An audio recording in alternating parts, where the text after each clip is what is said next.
O presidente Jair Bolsonaro disse que o povo brasileiro é forte e não tem medo do perigo e que por isso tem que trabalhar. Segundo ele, apenas os mais vulneráveis à Covid-19, como idosos e pessoas com comorbidades, é que devem cumprir as medidas de isolamento. O presidente voltou a criticar nesta quinta-feira as restrições impostas por governadores e prefeitos para tentar conter o número de casos e de mortos pelo coronavírus. De acordo com Bolsonaro, o isolamento, o lockdown e o confinamento levam à miséria. Ele diz que se envergonharia caso fosse obrigado a ficar em casa e não tivesse condições de garantir o sustento da família. E o apelo que eu faço a todos os governadores, é a minha opinião apenas, não estou dizendo se ele está certo ou está errado. A política de fechar tudo e ficar em casa não deu certo. O povo brasileiro é forte. O povo brasileiro não tem medo do perigo. Nós sabemos quem é que são os vulneráveis, os mais idosos e os com comorbidade. O resto tem que trabalhar. Bolsonaro voltou a afirmar nesta quinta-feira que sempre disse que o governo compraria toda e qualquer vacina que fosse aprovada pela Anvisa. O presidente lembrou que tanto países da Europa quanto da América do Sul estão encontrando dificuldades para ter acesso aos imunizantes e garantiu que toda a população brasileira será vacinada em um curto espaço de tempo. Eu sempre disse, depois que passar pela Anvisa, a gente compra a vacina, seja ela qual for. Nós assinamos convênios, fizemos contratos e compromissos desde setembro do ano passado com vários laboratórios. E as vacinas começaram a chegar e vão chegar para vacinar toda a população num curto espaço de tempo. As declarações do presidente ocorreram durante a cerimônia de inauguração de uma ponte sobre o Rio São Francisco que liga os estados de Alagoas e Sergipe pela BR-101. Na ocasião, ao lado do ex-presidente da República e senador Fernando Collor, Bolsonaro disse que o político sabe que tem que ter couro grosso e ironizou a questão envolvendo as compras de alimentos do governo federal, ao afirmar que, quando falam de leite condensado, é porque não tem o que falar dele. O nosso primeiro tema do programa desta quinta-feira começa com você, José Maria Trindade. Sua avaliação, Zé, sobre as declarações do presidente em relação às medidas de isolamento, também sobre as vacinas e as compras de leite condensado. Zé?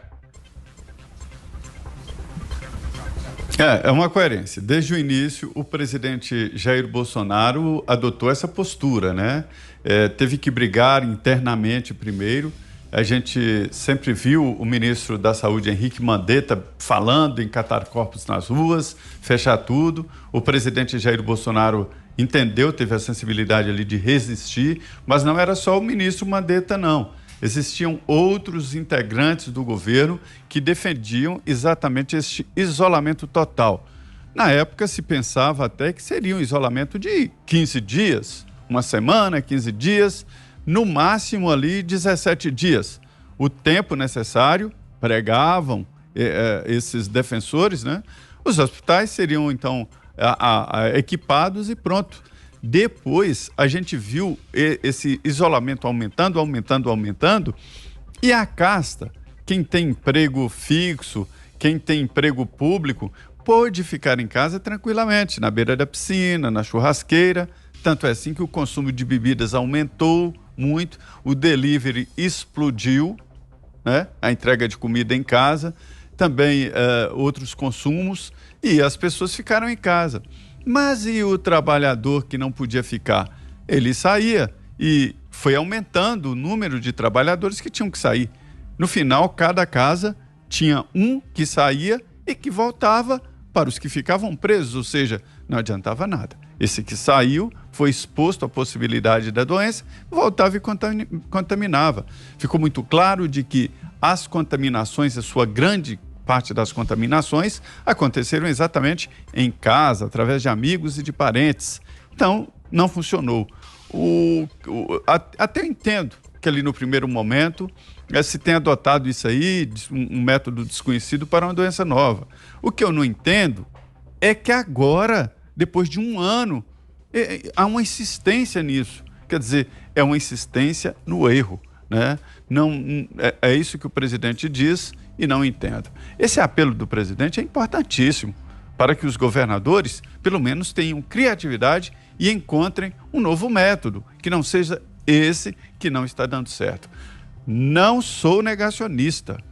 Essa é uma doença pesada que pode ser letal. O que eu critico é a maneira de enfrentá-la. Já está comprovado que isso não funciona.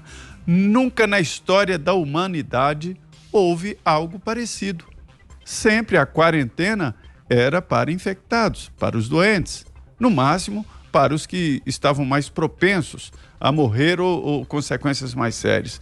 Nunca pessoas saudáveis foram quarentenados. É a primeira vez na história e o mundo comprou essa ideia. Poucos países não foram atrás. Você, Fiuza, o que achou das falas? É uma situação, de certa maneira, um pouco insólita, né? Um presidente fazendo um discurso, fazendo um apelo para que a sociedade, né? Ele sabe que a maior parte da sociedade quer ouvir isso e está de mãos atadas, está impotente, né, diante das diretrizes locais. Mas aí você tem o presidente da República, que é o maior mandatário, fazendo quase que um pedido, um apelo, um encorajamento, né, sem poderes para atuar formalmente, institucionalmente, sobre esse funcionamento da sociedade. Eu acho isso uma situação bizarra. Acho isso uma situação insólita. Não existe uma pandemia estadual. Então, isso é obra do Supremo Tribunal Federal. Essa decisão, vamos ver, a história vai dizer se ela foi certa ou não, mas essa decisão é do STF. Não adianta tirar o corpo fora quando começa errado, quando aparece o Covidão, quando os governadores extrapolam, se excedem nas medidas sem critério. Isso é o Supremo Tribunal Federal. Está decidido lá. A gente está aí vendo um presidente da República fazendo um apelo, né? Qual deveria ser a situação correta, racional? Deveria ser o governo nacional, né, que está, enfim, investido da autoridade máxima executiva, gerir uma comissão, um comitê de crise. Em cada estado, o mandatário estadual, o governador, traria a situação hospitalar, traria a situação de casos, que é sempre, esses dados eles são sempre aproximados e não muito confiáveis, porque tem o teste que não é inteiramente rigoroso no seu resultado, preciso, né? O PCR, tem as estatísticas também de óbitos que são confusas, estão confundidas com outras enfermidades, e isso, inclusive, foi usado por alguns dos desonestos para obter mais verbas emergenciais que foram desviadas em muitos desses casos. Então, o certo seria o governo federal, né, que é a representação máxima, que é a união, né, dos brasileiros na parte executiva, estar numa comissão com cada estado, avaliando a situação e decidindo, junto com os gestores, mas com a palavra final, como seria o funcionamento. E aí você teria uma unificação. Isso não aconteceu. Está vendo o presidente fazendo um apelo, tornou uma situação total margem da decisões, porque se as decisões institucionais se tornaram aberrativas, como esse lockdown de São Paulo, que não tem critério, né? O restaurante funciona num dia, não funciona no outro, nada disso é fundamentado. A população revoltada, mais preocupada, um bombardeio aí de manchetes, continuando com essa premissa, quem botar o pé fora de casa é negacionista, não respeita a vida, etc. Essa chantagem emocional covarde, né? Então, diante de uma situação como essa, a gente está vendo, quer dizer, os agentes econômicos aí à míngua, né? Então, eles precisam se reunir, né? Acho que o presidente está tentando isso, está tentando encorajar os agentes da sociedade, já foram até lá no Palácio pedir crédito, né? Agora, tem que ir no outro palácio, os palácios estaduais que estão trancando tudo, e dizer como é que é.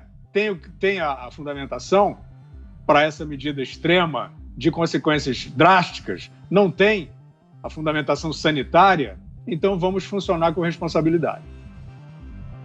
Gosto.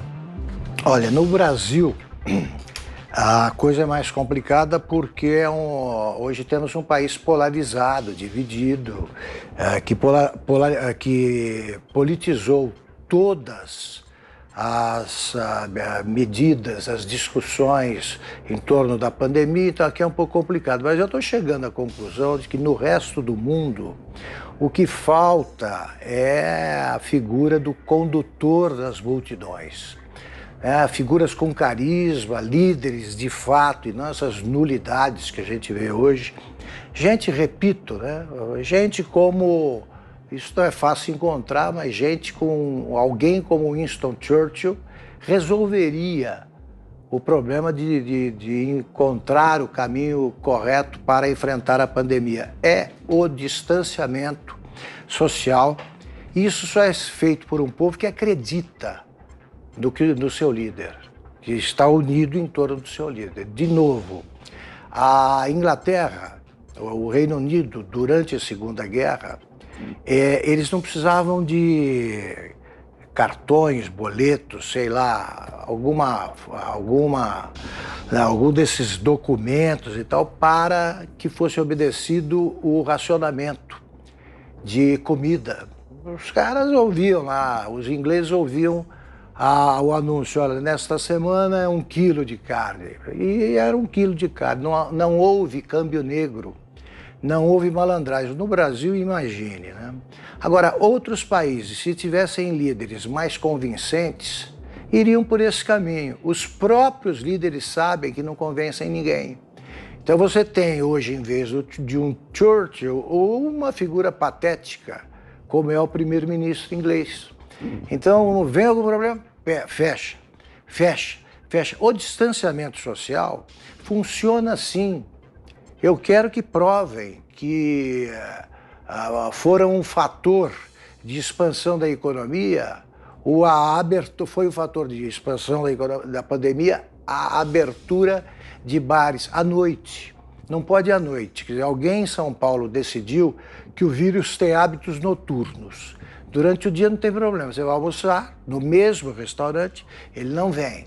O vírus chinês está ocupado com outras cidades localizadas em outros fusos horários, Aqui, o problema é à noite, e sobretudo nos fins de semana. Então é uma completa maluquice, uma quarentena que fecha à noite o restaurante que funcionou durante o dia. Se isso fosse um fator de contaminação, não sobrariam fregueses, clientes para os restaurantes. Não funciona. Agora, nenhum governante tenta se apoiar, ou pouquíssimos fazem isso e fazem com bons resultados. Nenhum governante europeu tem carisma suficiente para comandar, para liderar, conduzir multidões. Isso é conduzir rebanho, não. Isso significa que as multidões confiam em quem as lidera. Se tivéssemos mais gente assim, a gente acabaria com essa praga do lockdown, com esse isolamento horizontal maluco. E o Brasil continua querendo que funcione, o que nunca deu certo desde o começo da pandemia.